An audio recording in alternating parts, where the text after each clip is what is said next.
Hello and welcome to the Cardiac Cats YouTube channel.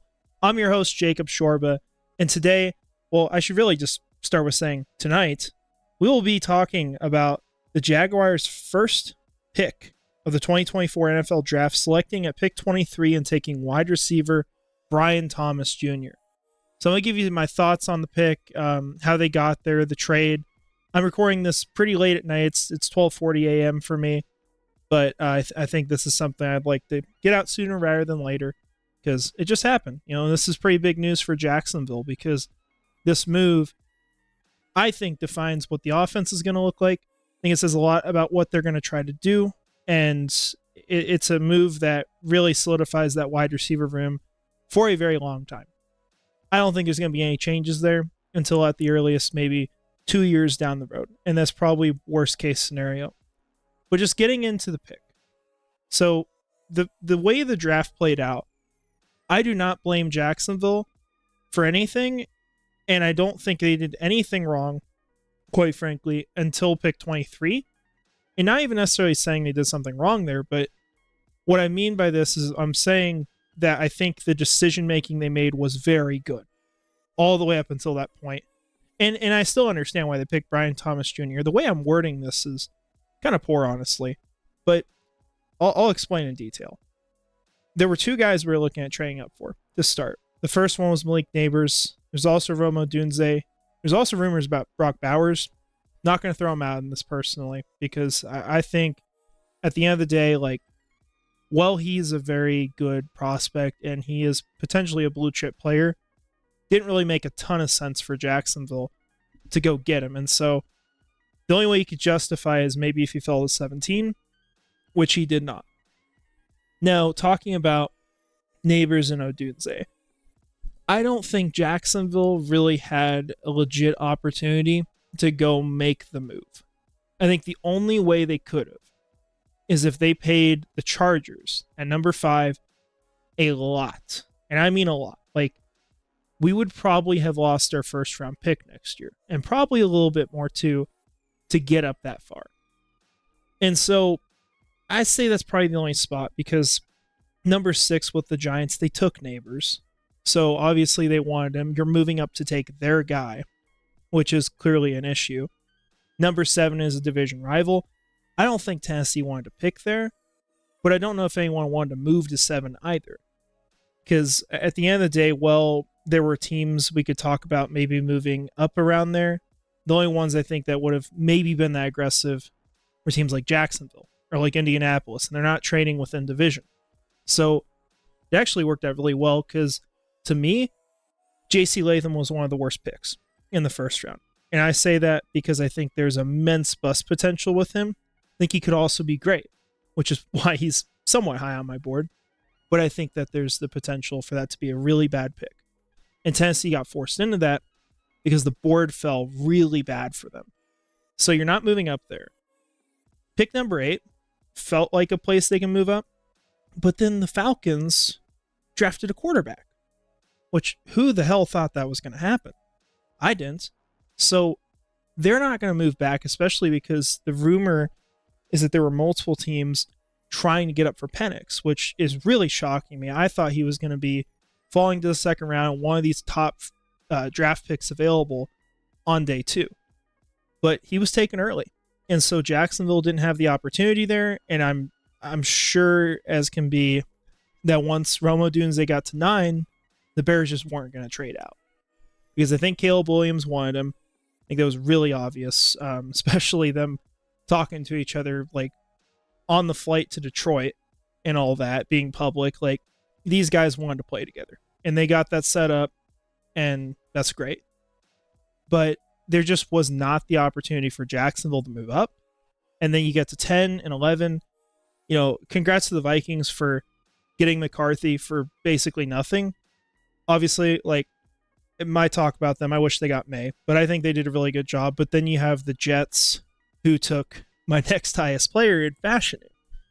And there's just not really the opportunities to move up here, let alone would I move up that far? I would not have for Fashion. He was my 7th overall prospect. It's not really something that immediately improves the roster either, but I would have made the investment if it was closer. to pick 17 because I do think he could have been a long-term piece on this team. I think it solves your bookend tackle issue. Nevertheless, Fashanu is playing for the Jets.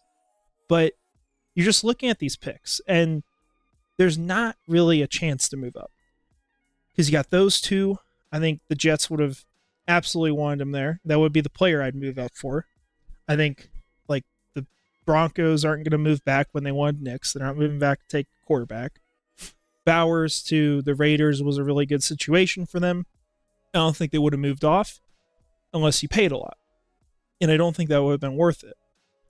So then you get to this point where then you've got all these teams you're not going to do anything with, and you get down to pick 17, and the board looked really good for Jacksonville. Maybe not everything was like a need at the top of the board, but Quinyon Mitchell was there, Terrion Arnold was there, Kool-Aid McKinstry was there, Johnny Newton was there, he's still there, in fact, and Dallas Turner was there. If I was picking there, I would have taken Johnny Newton or Dallas Turner or Quinyon Mitchell. One of those three. If I absolutely made my decision, couldn't move back, would have probably been Newton. But Jacksonville moved back. They got a really good offer from Minnesota, and that offer is an absolute win for the Jaguars. I give it an A+, because the value of it is immense. I think at the end of the day, like, if Minnesota is as good as they were this last year, which I don't think they will be, so this is probably a worst case scenario, you're getting, for 17, giving that up, you're getting 23, you get 167 this year. Next year, the third round pick is going to be worth probably 75 if you say they finish, 11th worst team again, and then you would get like 107. All these picks combined are worth far more than what you gave up. And you could argue that just the third round pick they gave up to move those 6 spots was enough to make the deal happen. But Trent Baalke's done a really good job being able to look for good trades, get value out of it, and they took advantage of the situation. It's a great player for the Vikings. I do want to give them that. But they gave up a lot. Like, they now have only a first. They don't have a second, third, or fourth next year. And then I think they've got the 5th, 6th, and 7th. So it's a weird draft for next year for Minnesota. But Jacksonville benefits because now we got a first, a second, 2 thirds, 2 fourths, 5th, 6th, and 7th. And I like that way of doing things because I just generally like to have more resources in the future and always be in a good situation heading into the next draft. And it's more exciting too, because just being honest, like next year, when we get to that draft cycle and we're doing our mock drafts and stuff, it's going to be fun because we're going to have 9 picks. We're going to have comp picks if we have them. Sorry, TV just turned on for a second. It'll be nice next year. And so maybe you wish that impact was now. I think it's better, though, this way. So I really like that trade. I'm a huge fan of it. As far as who went between there, that's probably where I start to have my issue, which I want to make it clear. I am giving the Jaguars, just for a grade, I'll just go ahead and tell you, I give them a B+ for tonight, including the trade, including the pick. My issue after this, though, is that, Mims goes, that's fine. Jared Verse, I think, I had him way higher than Brian Thomas Jr., and that was fine, he went. But I felt like you wanted to get maybe a more surefire prospect at 23 if you're moving down. Fatanu went, that's okay. Chop Robinson went here, though. If I was Jacksonville, and I knew I wanted Quinyon Mitchell, and we knew the Eagles were going to take him if he got there, at least I felt that way, why not move up to 21? Make sure you get your guy and take Quinyon. Now, I don't know if they had him higher than Brian Thomas Jr. I bet they had Brian Thomas Jr. really high on their big board. But for me, I've got him 25th, and Quinyon for me is my 10th overall prospect. It's a difference between an A+ and an A- down here. Now, the potential of Brian Thomas Jr. is there, right? It's immense. I'm really excited to have him in Jacksonville. I have nothing against that. And I want to make it clear, I like this. The outcome for the draft was good tonight. I'm just saying that, if I'm being completely objective, trying to be unbiased and not just do the same old, like, oh, the Jaguars did something. That's great. Because I did that last offseason. I think the trade was phenomenal. The pick they made was average. I gave it a C as far as just considering who they had available at 23. When you combine an A+ trade and a C pick, that really, I'll be honest, like, it's hard to grade it right now because Brian Thomas Jr. could be a lot of things. He could be, one of the best receivers from this class. He could be an elite wide receiver 1. He has every tool for that in the NFL. He could also end up being someone that they don't develop well, that they ask too much out of right off the bat, and they end up, sort of ruining as a prospect. I think there's the bust potential there. And he could end up being sort of like maybe what DJ Chark was. I'm not saying for necessarily all the same reasons, but just a player that you draft high at that position with a lot of potential, show you some flashes, but never really get there. That's possible. I'm not saying that'll happen. I trust Jacksonville. I think it's a good situation. But that's why I had Brian Thomas Jr. where I did. Because if I'm looking at Brian Thomas Jr., like, what is the best he's going to be? Well, he's probably right there with Quinyon Mitchell. So that's why I give it a C, because I don't know what he's going to be. We're going to have to see what happens, how they develop him. And you also had Quinyon Mitchell. You could have moved up for a couple spots with the Dolphins. Still would have got their guy. And you wouldn't have had that risk. Just my thoughts now, and this might age poorly. But I think it was, as far as where the value lied, they got my 25th overall prospect. They picked him at 23rd. It's pretty spot on. If they were going to take Brian Thomas Jr., this is how you do it. I love the trade. I'm a huge fan of that. And I think that Brian Thomas Jr. could be really good in Jacksonville. I think it's a great situation. Now, going into like a scouting profile for me, he was, I considered him a max receiver. I think pretty much everyone who watched him would consider him as that.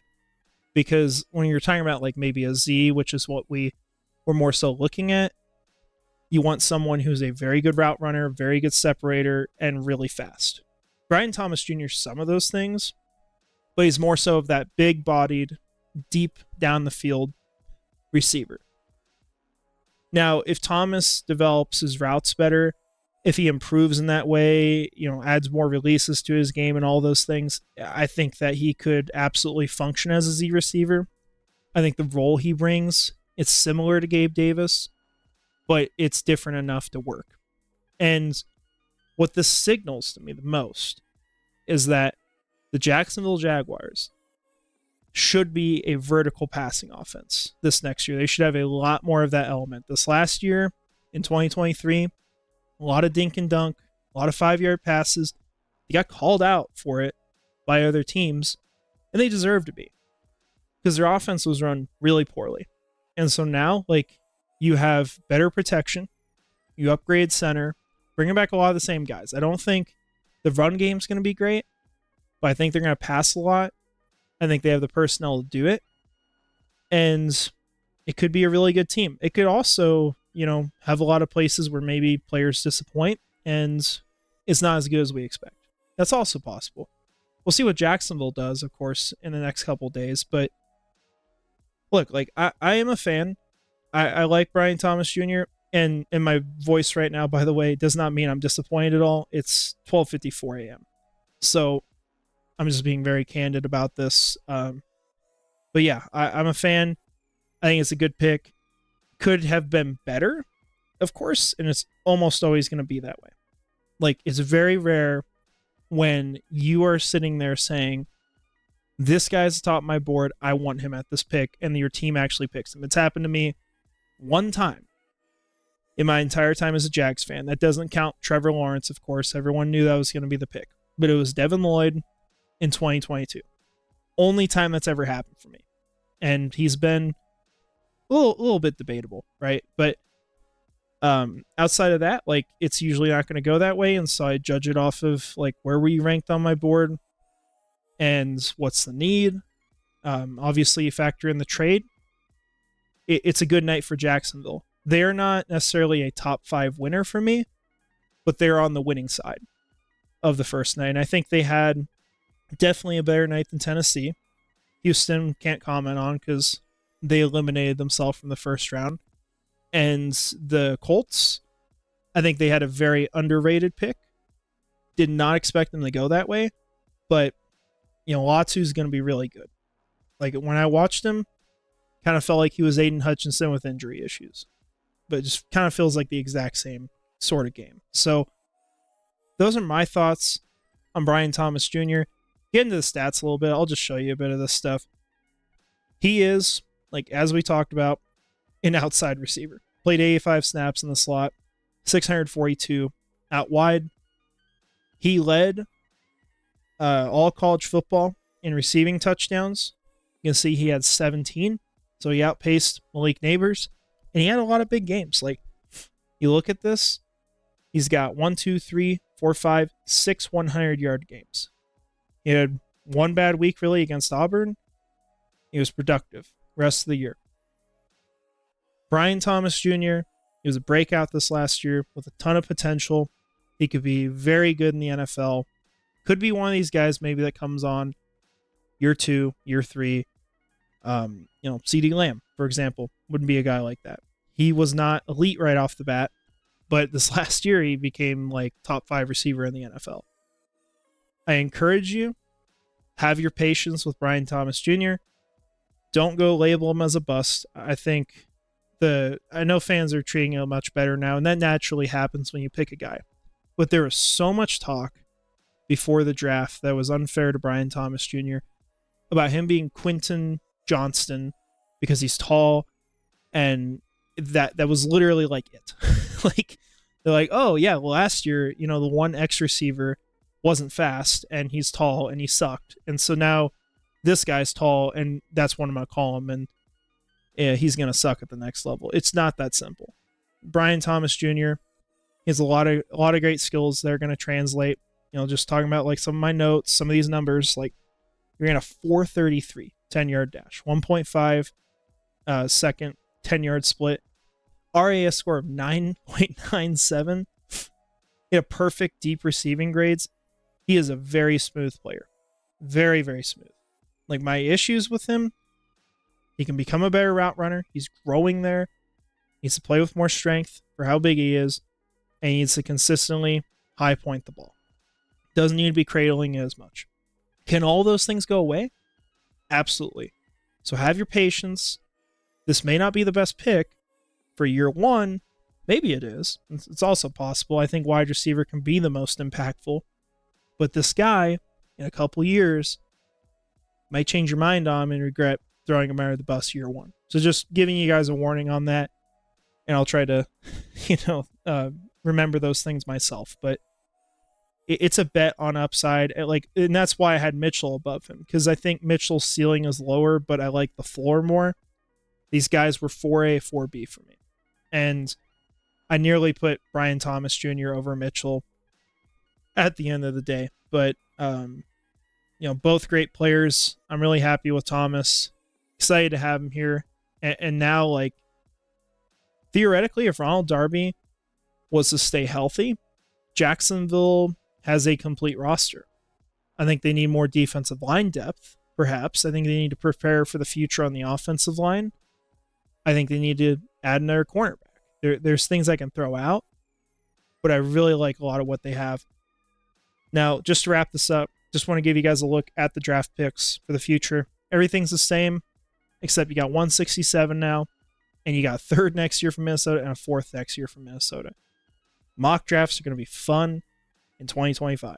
I know it's really early to talk about that, but that's one thing I'm happy about. And I think, taking future picks that get valued less in trades is a good thing to do. Because at some point, you're going to be very happy you have that. Teams that traded out of the draft last year to get into this year's and get future picks are happy they have them this year because the draft is better.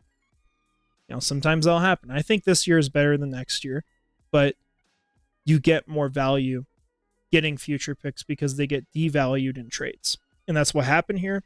Jacksonville made out like a bandit, and hopefully they can use them all. That's the question tomorrow, because we don't know what they're going to do. I just don't want to see them reach. They got to pick good players. They got to take BPA. They got to scout better after day one. That's where you can start getting into the bad grades. But as far as night one, love what they did. Really excited about it. Not perfect, right? But, maybe a couple years down the road, we're looking at it and saying, damn, that was perfect. I could definitely change my mind on it in the future. So thank you guys for watching. Appreciate everyone who joined the live stream tonight. It was a lot of fun. We're going to see if we can do something tomorrow. I'm going to try to go live when Jacksonville picks for both picks in the second and third round. Assuming we only make 2, it's possible we trade up again. We have a lot of picks on day 3, but I'll try to get something out to you guys. So that's all I got. Thanks for watching. Have a great night. Finally, go Jags.